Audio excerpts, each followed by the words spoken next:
ॐ वक्रतुण्डमहाकाय सूर्यकोटिसमप्रभ निर्विघ्नं कुरु मे देव सर्वकार्येषु सर्वदा श्रीगणेशाय नमः ॐ गणपतये नमः गुरुर्ब्रह्मा गुरुर्विष्णुः गुरुर्देवो महेश्वरः गुरुरेव परं ब्रह्म तस्मै श्रीगुरुवे नमः सर्वमङ्गलमाङ्गल्ये शिवे सर्वार्थसाधिके शरण्ये त्र्यम्बके गौरी नारायणि नमोऽस्तुते या देवी सर्वभूतेषु महालक्ष्मीरूपेण संस्थिता Namaste, namaste, namaste, namo namaha. Om Namah Shivaya, Namah Shivaya, Namah Shivaya, Shri Sadgurubhyo Namaha. Welcome to Nitya Satsang. Today is the 3rd of April 2025. I want to offer my prostrations and namaskara to all the great sages and to Bhagwan residing in the Hruday Akash, in the heart of every single being. We are continuing to examine the extraordinary teachings of Advait Vedanta as per in the current series, the Mandukya Upanishad that we want to go through all the way. We are on verse number 1 of the Mandukya Upanishad. It's a very beautiful verse that is encouraging us to awaken out of the bondages of the waking state, dream state, and deep sleep state. See, these three avastha, in Sanskrit it is called avastha traya. The avastha means state of experience, experiential state. Any experience is only possible because there is experiencer, one who is experiencing the experience. So, for example, if you're sitting in a movie theater, like we have here in Newark, Delaware, we have Cinemark Movies 10, right? So you go there, and if the movie is playing, but there's nobody sitting in the theater. So whether it is playing or not playing, it is irrelevant. There's nobody to see the movie. Similarly, this jagat that we are seeing, this waking state, is like a projection. It is a projection from Brahman. It is a projection of Brahman. But who is it that is seeing this movie? Advait Vedanta will say it is only Brahman, meaning consciousness, in the form of the individualized being seeing the movie. See how interesting that is. Now, why is it doing that? No answer. Nobody has ever given an answer to this question. There is no answer to this question because the question is wrong. The question is coming out of the limitation of the intellect. One has to awaken, the question disappears. It's like saying, why is Jagrat Avastha there? Why is this world there? We don't know why it is there. There's no answer to this. Nobody has ever given an answer. But when we awaken into the Brahman, the world is gone. It's like the movie theater. The theater is there, the images are there. But the energy that is coming is undifferentiated. If our vision is only in the energy, and if we are that same energy, there are no pictures or anything there. In the electric cord that is going into the projector, are there any pictures in that energy cord? No. There's only Shakti. It's undifferentiated energy. That is projecting the film. Now, where did this film come from? That is the causal body. That's what the Vedanta is teaching us. Each Jivatma has a causal body. But why is there Jivatma? Where did this come from? Why is there causal body? Why is there engulfment in Maya? No answer. Nobody has given any answer to this question. No teacher has. I've been studying this question for years. किसी के पास इसका उत्तर नहीं है. Shankaracharya ji himself doesn't have an answer for this one. He says that this is a mysteriously formed thing. You cannot, and it's not that he doesn't have an answer, but the answer is not a verbal answer. It's like asking, I'm sitting here in my room right now. Why is this here? Why am I experiencing this, and why am I not in samadhi? Why is this jagat even here? You see, we could ask this question, but we're asking through our intellect, through our buddhi, through our buddhi. But the only two people who wouldn't have this answer is one who doesn't have any buddhi, the brain is dead, brain death. You won't have any questions then. And the other is nirvikalpa samadhi. That's it. Everybody else in between will have this question. Nirvikalpa samadhi में कोई अवस्था ही नहीं है. There's no Jagara, Swapna or Sushupti Avastha. You are inside the Brahman. That is who you are. There is no projection on the screen of the movie. There's only the light. Can you imagine that the light is there, intense light, but there's no film? So, what you'll see for 2 hours sitting in the theater? Only the bright light only. It is like that. Once the film is removed, there's only the bright light.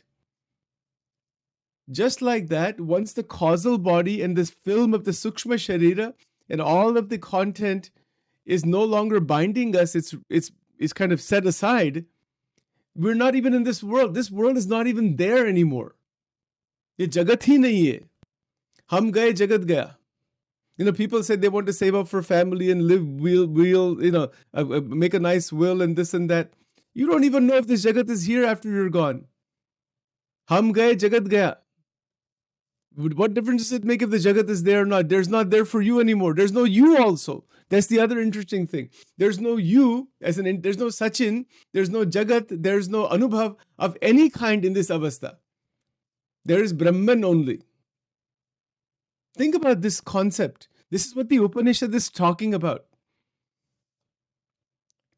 People they want to plan for many generations. They have wealthy people for You're not going to be there. And if you're attached to that thing, the creation, the Mahamaya will throw back into the Garbhavas again. You're chasing all that stuff. ऐसी सब वासना की बात है. जहाँ वासना है वहाँ another world comes. Worlds upon worlds come around the Atma. Because of our vasanas and our desires. Okay? So are we saying that Brahman has vasana? If Advaita is correct, then Brahman is Jivatma. That Jivatma has all kinds of desires and vasanas. Brahman is entangled in its own energy. That's what you would have to say. Otherwise, it is not Advaita. It is Vishishta Advaita. So there are problems in Advaita Vedanta, but it's not really problems. Logically, there are some difficult questions like this, but they have ways of trying to answer some of that. There's no answer. The only answer Shankaracharya ji gives is awaken. Awaken out of this avastha. Don't ask why there is Maya. Even in the more recent times, Sarvapriyananda ji from Ramakrishna Mission, he has also stated that you cannot ask this question is not answerable really. I mean, you can try to put it. Vivekananda Swami was asked this question by somebody. He said, don't ask this question about Maya. Ask something else. Ask about Brahman. Ask about consciousness and liberation and that. Don't ask about Maya because we cannot answer this question. There's no satisfactory answer anywhere. Why Maya is there? Why this world is there? So then one of the points that Sarvapriyananda ji mentioned, and I remember this very well, he said, he was speaking to some Mahatma when he was in the Himalayas and all. And he said, don't try to establish Maya.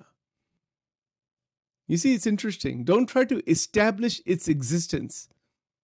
Try to awaken out of its non-existence. Here's a practical example. We have, let's say, take the emotion of anger. Right? If Sachin becomes angry, somebody becomes really angry, the Vedanta will say, don't establish the reality of the anger. That I am angry, मैं क्रोध में आ गया हूँ, I did this, I have regret, I have this. It is not even there. Just don't even pay any attention to it, that it's not there even. Something that came in between and is gone. Don't establish its existence. In Sarvapriyananda ji's teachings, you'll find these ideas. I'm just quoting him actually. It's very interesting. Not to establish the existence of Maya. It's there. Whatever is in the appearance is there. Don't establish its existence. It's like you're standing in the desert and you see the mirage. You don't want to establish that there is water. You want to awaken to the fact that there is not water there. You follow this point? Sachin says, oh, this is my mother, this is my father, this is my bank account, this is my home, this is this, me or mera, this is mine and this is mine, this is who I am and this is mine. Don't establish. It's there relatively. Vyavarika Satyam. Leave it there. Leave it to that level only. Don't establish it further. Then we will be caught in more illusion, More false beliefs. Delusion is called. Delusion means false belief. Illusion means seeing something that's not there. The two words. Even in psychiatry, these two words are there. Illusion means something you're seeing that is actually something else, like a card trick, like a magic trick. You see? And delusion means false belief, that I'm believing something which is not true. Like this Jagrat Avastha, I'm believing that this world is real. I've taken it as it is absolutely real. It is relatively real, not absolutely real. That's the difference. But now to awaken into the absolute reality, let's go into the Gita. Bhagavad Gita is teaching us that start with one of the yogas or more of the yogas. Karma Yoga, Jnana Yoga, Bhakti Yoga, Dhyan Yoga, Mantra Yoga, Jap Yoga, Tap Yoga, jo bhi hai. There's Asankhya Yoga, 9 forms of devotion, Bhagavatam. All of that is at the mental level. All of those yogas that are talked about are one level below the pure Advait Vedanta. Because they are pathways to the Advait Vedanta. Of course, they're one level. They're at the relative mental level. Like the 18 Puranas, including the Bhagavatam and all that, from a pure Advaitic standpoint, they are one notch below Vedanta. You cannot put them at the same, they have the same truth, but they are pathways to reach that truth. Like the mountain in the background, you can see, if the path is there going from the base of the mountain, 100 paths are there trying to reach the top. Of course, the path, if you're at the bottom of the mountain, you're not at the top of the mountain. So there are different pathways to reach the top of the mountain. That is the different yogas. That's why all 18 chapters of the Gita are called yoga. Yoga Shastra, Sri Krishna, Arjuna Samvade. The Samvada continues between Arjuna and Krishna. And then the moha is gone. Nashto moha. The moha God, he's awakened. Right? So the yogi, we'll stop in just a second here. The yogic paths they are doorways. Jnana Yoga, Bhakti Yoga, Dhyan Yoga, Karma Yoga, which we have talked about to some extent. We'll go more into it later. These are extensive exposition. Where does it lead? To awaken, to be awake into the Brahman in the Jagrata Avastha. To be awake into the Brahman in the Swapna Avastha. To be awake into pure consciousness Brahman in the Shushupti Avastha. And if we can be awakened into the super consciousness in the Shushupti Avastha, you're fully enlightened. That's it. That's the end point. वो end point आ गया. क्या अद्भुत बात है. सुषुप्ति में तो किसके भान ही नहीं रहता किसी. There's no अनुभव of any kind. इसमें आत्मा का अनुभव. So then again, Sachin's humble interpretation, conserve all energy. If energy is damaged, the doorway into the Brahman cannot be opened. No way. कभी भी नहीं. इसीलिए देवी की उपासना करनी चाहिए. Aim Bij Mantra, I mentioned it before. It will fix all the damage and set the foundation to open the door into Brahman. Just that one Bij Mantra is enough, but it's a consistent sadhana. Our mind is going in 1,000 directions. It needs to be aligned. Om Aim Swaha, Aim Swaha, Aim Swaha. Continue this process. It will clean everything up. Don't let it go. Once you start the transformation, don't let it go. Don't stop it in between. You see, so इसमें शक्ति उपासना में एक थोड़ा warning ऐसा है. Once you start this upasana, you have to see it all the way through. You cannot stop it in between until all the way the Brahman is real. Otherwise, don't start the upasana. सिद्धि बात है. See it all the way through. नमः शिवाय मंत्र करना और भजन कीर्तन करना ये नहीं करना unless you are ready to see it all the way through. Because it is like this. A caterpillar starts the transformation of becoming a butterfly, transforms 20% and says, no, I want to be a caterpillar again. It'll be dead. It'll cause problems. इसीलिए शक्ति उपासना में बहुत ध्यान रखना. If you're going to do any mantras, it's good to do it. I have Sachin's recommendation. Everybody should do it. But if you're going to do it consistently, seriously, not just like occasionally, if you're really going to do it, be serious about it, you have to see it all the way through. And the way you see it all the way through is by consistently sitting for sadhana without any break for years together. And it will take you all the way through. That is a difference. So that upasana एक अलग प्रकार की upasana है. It cannot be stopped in between somewhere. Otherwise, it will cause chaos inside the system. You see, so one has to be very, very careful. But with Aim Bij Mantra, it's okay. If you're doing 1 time, 11 times, it's not a big deal. What I'm referring to here, people who are doing, like 11,000 times. They're doing 11 malas a day. Serious sadhana. That's what I'm talking about. I'm not talking about just like doing one mala a day. That's fine. That's like a very mild form. That's good. That'll keep things pretty relatively stable and clean everything up and all that. What I'm referring to are people who are serious sadhaks to transform all the way up. It's like this. If you're climbing a mountain, the higher you go, the greater you can fall. Isn't it so? If you're just going for 1 or 2 steps, and if you fall down, you're not going to fall much. But if you're halfway up the mountain and you fall from there, you'll be finished. It's like that. Adhyatma marg mein aisa hai that as you go further, the greater the fall.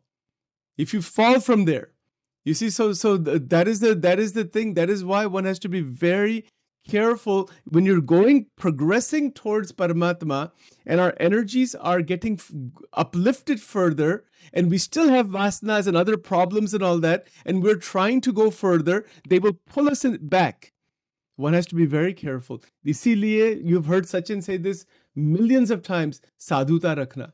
Saintliness. Without saintliness, ye marg hi nahi hai. There's no spiritual growth. One will go up to some point and fall straight back down and be damaged and damage others also. Isiliye sadhuta, saintliness, humility, love, affection, inner purity. If that is there, God will take you all the way. No problem. But if that is not there, there's trouble. That will spin the person around. You go further and you come back down. Go further. First of all, a person will not be able to go too far. But there are individuals who have done serious sadhana, but they have ahankar, they have ego, they have vasanas still lurking inside. You know what happens? They go up to a certain point, and they get thrashed all the way down. These things have happened to lots of people. You see, so isiliye, there's no issue with this. Namah Shivaya mantra, do that mantra. This is very, very important. Ganesh Ji ka mantra, Namah Shivaya mantra, unki bhakti kar. Beej mantra, up to 108 times once a day, it's perfectly all right. But I'm talking about people who are doing 11 malas, 21 malas, serious sadhana, higher level sadhana. One has to have the purification inside to do that, and then to not get spun around again, right? These are the facts. These are just the absolute facts, psychological facts, because your mind is going to awaken to higher energy. Mind is asleep, it has to awaken further into the higher realization. You see, like, for example, Ramakrishna Paramahansa, he's worshipping Devi, he's doing all these different sadhanas and all that, but he's a pure soul from inside. That purity is there. Even Vivekananda Swami is a pure soul. Then they can go further and do their work that they have to do, right? So for human beings, the purity, antakarana shuddhi. Shankaracharya ji himself, 80% literature is all bhakti literature to purify the heart. Antakaran shuddha jab nahi hota, to Brahma Vidya nahi aati. And then some people try to awaken energies and all that thing. They wind up falling down again, and it doesn't work that way, right? But nonetheless, in conclusion, let me just say this. Aim Bij Mantra is safe to do because it is safe 108 times or 360 times to 2 malas. It's okay because it is a Saraswati Devi mantra. She will give the intelligence that is needed to clean everything up and move ahead. The other Bij mantras are different starting points. You see, so the Aim Bij Mantra is the right one to start with. Namah Shivaya mantra is fine. And because it's a Bij, it's going to grow. It's going to grow from inside, and it will grow. It will the more you chant it, the more it will grow. It will not stop its growth just like that. It will keep growing and growing and growing until all the entire avastha, the Jagrata avastha, Swapna avastha, Shushupti avastha, it is absolutely cleaned up. It will clean it up. It is an amazing technology, but that's the way it goes. So keep these things in mind. Let's stop here for now. We'll talk more about it later. Om Vakratunda Mahakaya Surya Koti Samaprabha Nirvignam Kurumedeva Sarvakarishu Sarvada Om Ganganapate Namaha Guru Brahma Guru Vishnu Guru Devo Maheshwara Guru Deva Param Brahma Tasme Shri Gurave Namah Sarva Mangala Mangalle Shive Sarvartha Sadhike Sharanya Trambake Gauri Narayani Namosute Om Hrim Swaha Om Shri Radha Krishnaya Namo Namaha.